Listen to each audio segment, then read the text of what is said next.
Any questions? All right, so what actually the last files we'll care about then are in these here. ViewController.h. Phew, not all that much here. This simply says, Kevin, do you want to take a stab at this here? What is this declaring? Sorry. No, I'm not picking. Just feels like now we'll come full circle. There's an instance called ViewController which extends, or like its parent is UI ViewController, so it Good.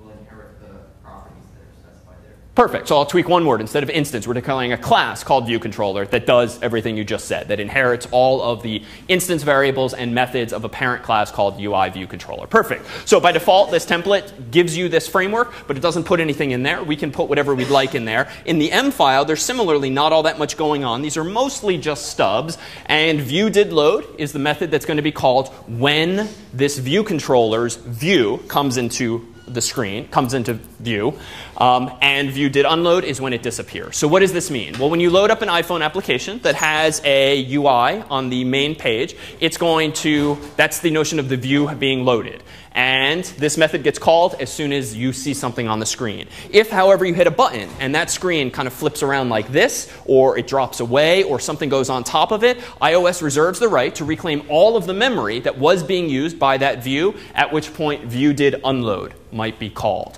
So this is to say that views in iOS are very fragile. They are meant only to present information. They should not be used to store information. Any kind of information like high scores that are on the screen or the state of the game that you're playing on the screen should be displayed through the view, but you should absolutely still have copies of that information. The high score, whatever the state of the game board is, or whatever it is you're implementing should be stored where else besides the view?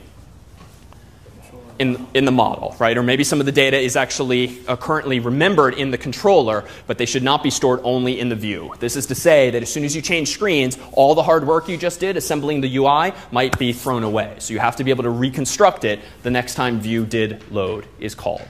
And again, for an iOS app, think of like the stock application, the clock application, any simple application that has a button that then changes the screen to look completely different. That might mean that everything you previously saw is evicted from RAM. It's pushed off the stack altogether. All right, so there's really nothing else of interest going on in here. So let's actually go back to an interesting application that does something. So recall that we left off at the very end of class before break with this application. So let me go ahead and run it with Command R. We're going to go ahead and see a little simple ATM that looks like this. All right, so a little bit of review then. What was an IB action?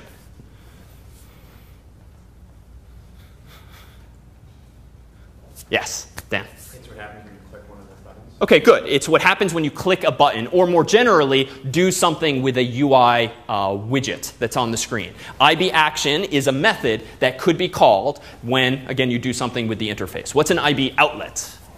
Also from 2 weeks back. Yeah? Isn't that sent the other way? It's the other direction. Yeah, so it goes like 2, it changes.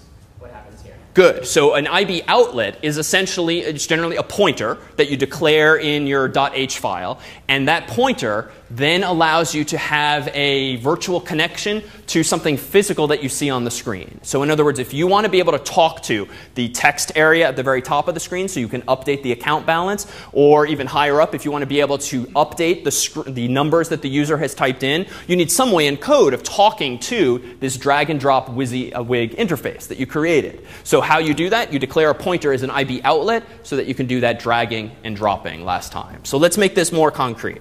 In my nib file, and there's only one here, viewcontroller.nib, we created rather quickly this interface here last time. So let me go ahead and scroll over, and let's see what we did here. So this was a UI view.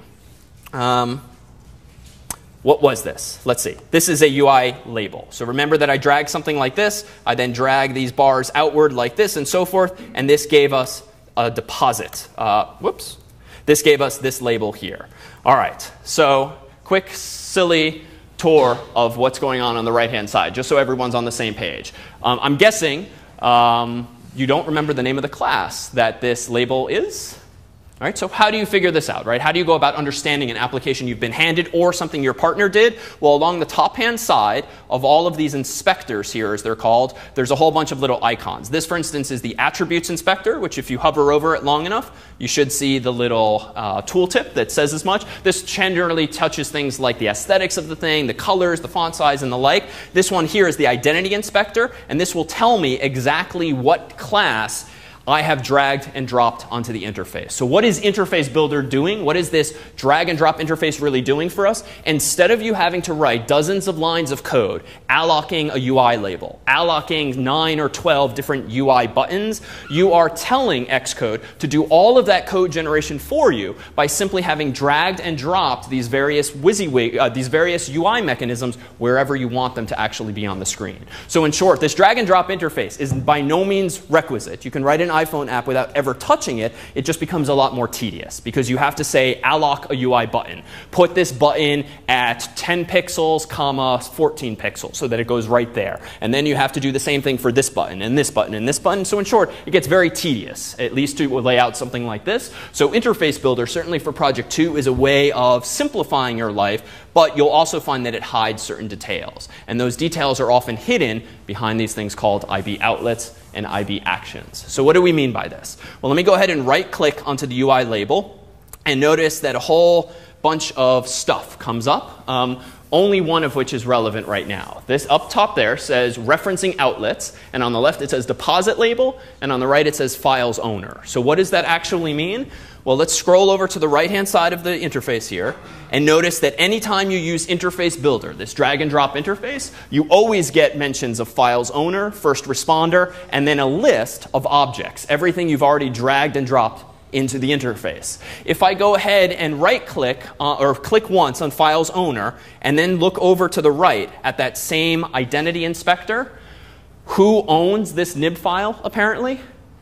So a class called viewController. So there's the relationship. We have viewController.h, we have viewController.m, and there's this viewController.nib. What code is it that's supposed to be allowed to talk to this UI, this nib file? It's apparently viewController. So viewController.h and .m. So now on the left-hand side, what is the file's owner? It's the viewController class. So if I right-click here, there's actually a whole bunch of complexity here at the moment. And we see things like balance label, deposit label, which may sound vaguely familiar from a couple of weeks back. And then all of these digits, all of these buttons. So rather than dive back deep into this ATM that we implemented quite quickly, let's start off with something that's much simpler. So I'm going to go ahead and close this. Stop tasks, which means just kill the simulator there. I'm going to go ahead into Xcode, create a new single view application. I'm going to go ahead and call this one nib1 for version 1. I'm going to leave everything else checked as we did before. I'm going to go ahead and save this on my desktop. And now let's go ahead and do the following. So this is the story we started telling with the template before. Let me go ahead and change the background of this like we did last time. So I've clicked on the boring gray background. I click on the attributes inspector at top right. I click on background, and we'll make it something hideous like red, and then dismiss this by clicking on the graph paper. So that now is the start of my app. Now I've got all these little widgets here, and you should see familiar UI mechanisms in the bottom right corner like toggles and switches and the like. Let me go ahead and drag a text field up here. I'm going to go ahead and drag it to make it bigger over here. I'm going to go ahead and make it bigger over here. And then I'm going to go ahead and put a button. So I want to make a fairly simple iOS application that allows me to type in my name. Then I click go, and it's going to say hello to me. And through this simple application, can we start wiring together the UI with our code and vice versa, so that then we can go back to the ATM and in turn Project 2 to start building more sophisticated tools altogether. So I'm going to add some simple little placeholder text here in the attributes inspector. So now it says name. So it's a little more clear as to what's going on. All right, so what do I actually want to do next? Well, in nib1, and let me play along in a manner consistent with code that you can play with after. In nib1, let me go ahead and declare a couple of things in my view controller. So let me go over to my view controller. .h and .m. My goal right now is to be able to listen to when the user has typed in their name into that text box and then hit the go button so that I can pop up a little JavaScript style alert that says, hi David, or hi so-and-so. So this means I need to somehow respond to the button press, and I need to somehow programmatically be able to talk from code to the text field so I can see what the user actually typed in. So on the one hand, button press sends a message to an IB action. On the other hand, I need to be able to check from code what the user actually typed into the text field. So we get one IB action and one IB outlet. So let me go ahead here in my properties, or rather in my header file, and I'm going to go ahead and say, give me a property that's going to be non-atomic because I don't care about threading. It's going to be strong, which is a detail we'll come back to, but it's going to be an IB outlet that is pointing to a UI text field, and this text field will be called, say, text field. So in other words, this is a pointer that I'm putting in code that's going to allow me to talk to my GUI, specifically the text field up at top. All right, next,